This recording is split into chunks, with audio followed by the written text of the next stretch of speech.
وسیم نے زیادہ تر وقت یورپ میں گزارا تھا. اس کے والدین اور دوسرے بھائی پاکستان میں ایک ساتھ ہی رہا کرتے تھے. جب یہ پاکستان واپس آیا تو والدین کے ساتھ رہنے لگا. لیکن ظاہر سی بات ہے، بھائیوں کی بیویاں، ان کے بچوں، اس کی بیوی اور اس کے بچے آپس میں نہ بن سکی. آئے دن کی لڑائی جھگڑے سے تنگ آ کر ابا نے اس کو کہا کہ میں تمہیں حصہ دیتا ہوں اپنا، تم الگ ہو جاؤ. اس نے کہا نہیں ابو، میں آپ لوگوں کے ساتھ ہی رہوں گا. لیکن مجھے پتا تھا لڑائی جھگڑے میں میری بیوی کی بہت غلطی ہوتی ہے اور میں اسے چھوڑ نہیں سکتا تھا کیونکہ میری لو میرج تھی. بہرحال ابا نے ضد کی کہ نہیں، میں تمہیں اپنے جائیداد کا حصہ دیتا ہوں، تم الگ ہو جاؤ. اور سختی سے کہنے پر ابا کی بات باندھتے ہوئے میں نے حصہ لیا اور الگ ہو گیا. حصے میں اتنا کچھ مل گیا تھا کہ میں نے اپنا گھر خرید لیا، دکان کر لی اور کرائے پہ بھی دے دی. تو اچھی خاصی جائیداد تھی، انکم تھی، ہمارا گزارا آرام سے ہو رہا تھا. کچھ دن اچھے گزرتے رہے. پھر اس کے بعد گھر میں کچھ عجیب سی حرکتیں شروع ہو گئیں. میری وائف کو چیخوں کی آواز آتی، چھت پہ سے کسی چیزوں کے گرنے کی آواز آتی. ایک دفعہ اگنور کیا، دو دفعہ اگنور کیا. آخر میں وہ بات بڑھتی چلی گئی اور نوبت یہاں تک آ گئی کہ اب میری وائف نے ڈر ڈر کے مجھ سے لڑنا شروع کر دیا. بچے کو مار مار کے برا حال کر دیا. میں نے اس سے کہا کہ بچے کو اتنا کیوں مارتی ہو، اس میں اس کا کیا قصور ہے؟ لیکن وہ تو اپنے آپ میں ہی نہیں تھی. کہنے لگی یہ مجھے بہت تنگ کرتا ہے، میں اس کو مار ہی دوں گی. آخر تنگ آ کر میں نے الگ سونا شروع کر دیا. میں اسٹور میں سو رہا تھا اور اس کی چیخوں کی آوازیں اور عجیب سی حرکتیں شروع کر دی. ایک دن تو اتنا ہوا کہ میں چھت پہ گیا تو میں نے دیکھا کہ زینے کا جو دروازہ ہے وہ کچھ جلا ہوا ہے اور کچھ چیزیں الٹی سیدھی پڑی ہوئی ہیں. خیر، میں نے لائٹ نہ ہونے کی وجہ سے جیب میں ہاتھ ڈالا تو ایک بینک کا اسٹیٹمنٹ پڑا ہوا تھا. میں نے اسی کو جلا کرنا روشنی کرنا چاہیے. جب اس میں سے دھواں اٹھا تو میں نے دیکھا کہ دو انسان جن کے شبیہ مجھے نظر آئی کہ وہ اس میں جاتے ہوئے نظر آئے. اب تو مجھے بھی کچھ خوف سا محسوس ہوا. خیر، وہ جلتے جلتے کاغذ کا دھواں اتنا ہو گیا کہ وہ جو شخص مجھے نظر آئے تھے وہ اسی میں غائب ہو گئے. پیچھے مڑ کے دیکھا تو ایسا لگا بچہ بھاگتا ہوا آ رہا ہے. جب اس کے قریب گیا تو وہ میرا بیٹا نہیں تھا. دوسری طرف چھت سے میری وائف کی شکل میں ایک عورت نظر آئی. اس کے قریب گیا تو وہ عورت غائب تھی. نیچے آیا تو وائف موجود تھی. کچھ عجیب سا سمجھ نہیں آ رہا تھا کہ ہم لوگوں کے ساتھ ہو کیا رہا ہے. دن بدن وائف کی حالت بگڑتی چلی جا رہی تھی. وہ ہر وقت چڑچڑاتی، ہر وقت غصہ کرتی اور مجھ سے یہی لڑا کرتی کہ یہ گھر چھوڑ دو، اس گھر میں کچھ نہ کچھ ہے. اور الزام پھر میرے بھائی اور بیوی کو اس کی بیوی پہ لگاتی کہ انہوں نے یہاں بھی ہمارا پیچھا نہیں چھوڑا، وہ یہاں بھی ہمیں تنگ کرنے آتے ہیں. دیکھو، مجھے کچھ لوگ نظر آتے ہیں، راتوں کو چیخوں کی آوازیں آتی ہیں، چھت پہ شور ہوتا ہے، بچوں کے لڑنے کی آوازیں آتی ہیں. غرض یہ کہ اس کی طبیعت میں اتنی چڑچڑاہٹ، اتنا غصہ آ گیا تھا کہ ایک دن تو اس نے میرا گریبان پکڑ لیا. ناخون اس کے لمبے تھے جو باقاعدہ مجھے شولڈر پہ چبھ رہے تھے اور کہنے لگی کہ اس گھر کو چھوڑو. اور بچے کے ساتھ سختی. ایک دن میں آفس آیا گھر جب واپس، تو یقین کریں بچے کو اتنی بری طرح سے مارا ہوا تھا. پھر میں نے اس کو ڈانٹا.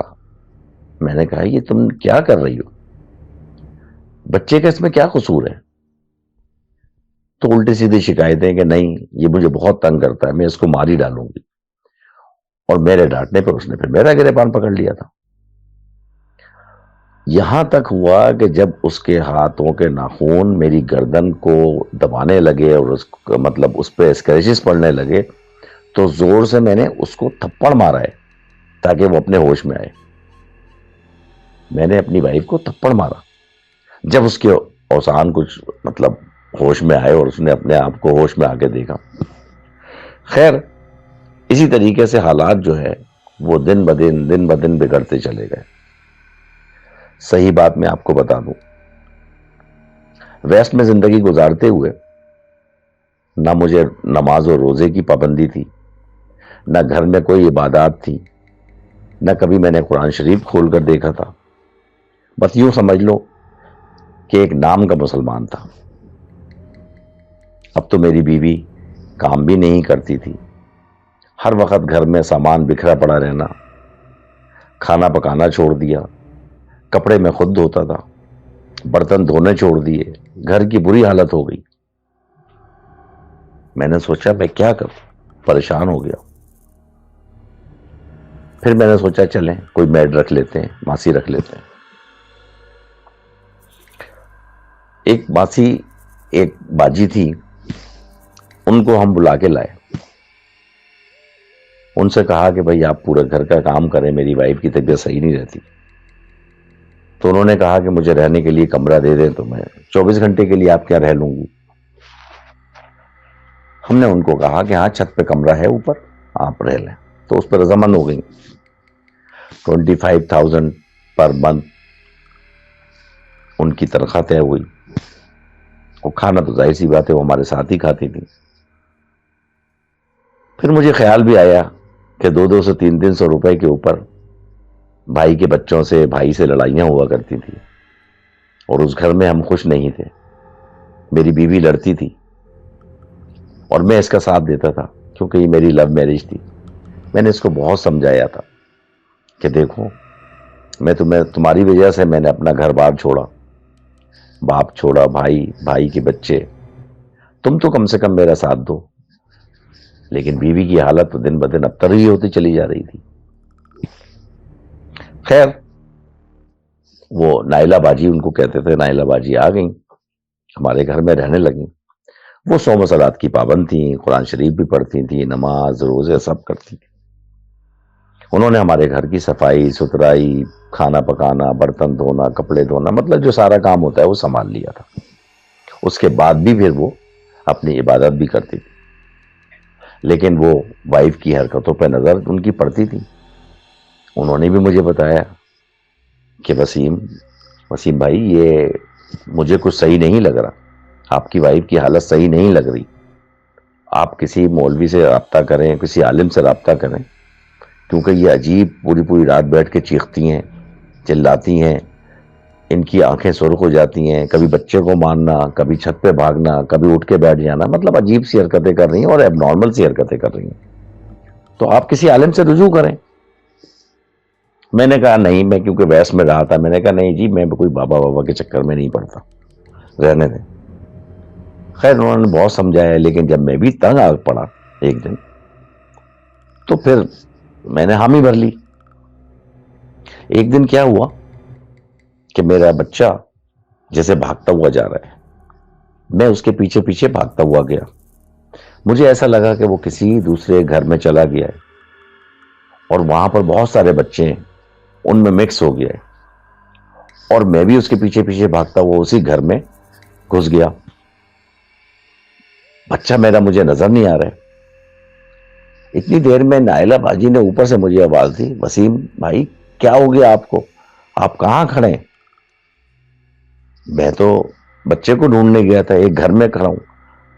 جب انہوں نے مجھے آواز کہا کہ آپ دیکھیں تو آپ کہاں کھڑے ہیں، تو یقین کریں میں ایک غلیظ قسم کا جو بڑا سا پبلک گٹر ہوتا ہے نا، اس کے اندر گھسا ہوا تھا. میں گٹر کے اندر کھڑا ہوا تھا اور مجھے ایسا لگ رہا تھا کہ جیسے میں کسی اپنے بچے کو تلاش کرنے کے لیے کسی گھر میں گیا ہوں، وہاں بہت سارے بچے ہیں۔ جب مجھے ایک جھٹکا سا لگا اور مجھے ہوش آیا تو میں پورا کا پورا گٹر کے اندر نیچے اترا کھڑا تھا، گندگی میں دھسا ہوا تھا۔ اس دن کے بعد تو پھر میں خیر نکل کے آیا۔ پھر میں نے ان سے کہا کہ چلیں کسی بولے بتائیں کسی، تو وہ ایک عالم صاحب کو نیلہ باجی لے کے آئیں۔ اور عالم صاحب نے پھر ہم پہ پڑھائی کی۔ انہوں نے پھر ہم سے بتایا کہ تمہیں 2 سال ہو گئے اس گھر میں، تم نے نماز پڑھی ہے اس گھر میں؟ نہیں۔ روزے رکھے ہیں 2 سال میں؟ نہیں۔ کبھی قرآن شریف کھول کے دیکھا ہے؟ نہیں۔ تو اس نے بولا تم نام کے مسلمان تو ہو نا، تم 10-15 منٹ مجھے دو اور اپنی عبادات پہ زور دو۔ انہوں نے مجھ پہ نائلہ باجی نے انہوں نے ہمیشہ وہ آیت الکرسی پڑھ کے پھونک دیتی تھی میری وائف کے اوپر، میرے اوپر، اور دونوں قل پڑھ کے پھونک دیتی تھی تو مجھے سکون مل جاتا تھا۔ اس نے کہا تم مسلمان تو ہو نا، تم خود پڑھو اور اپنی 24 آورس کی لائف میں سے 15 منٹ 20 منٹ اپنے لیے نکالو اور میرے ساتھ بیٹھ کے میں تمہیں نماز سکھاؤں گا، قرآن شریف پڑھاؤں گا اور تمہارا دل تھوڑا سا دین کی طرف لگاؤں گا، ورنہ اس کے علاوہ تمہاری جان نہیں چھوٹے گی۔ خیر ان عالم نے، بابا نے، جو بھی تھا، بہت مدد کی، بہت انہوں نے پڑھائی کی اور کچھ چیزیں بہتر ہونے لگیں اور آہستہ آہستہ آہستہ آہستہ پھر وہ دن گزرتے گئے اور ہم بہتری کی طرف آتے گئے۔ اب میرا دل بھی کچھ تھوڑا سا نماز میں لگنے لگا تھا، میں تھوڑا سا قرآن بھی پڑھتا تھا، کچھ آیتیں بھی پڑھتا تھا۔ اس کے بعد پھر ایک دن پتہ چلا کہ والد صاحب کی ڈیتھ ہو گئی ہے۔ میں نے کہا دیکھو اب تو یہ اچھا برا وقت ہے، اچھے وقت پہ نہیں تھے، اس وقت تو میرے ساتھ چلو، لیکن وائف نے پھر بھی جانے سے انکار کر دیا۔ میں چلا گیا۔ تو بس یہ ایک قصہ تھا، امید ہے آپ لوگوں کو پسند آیا ہوگا۔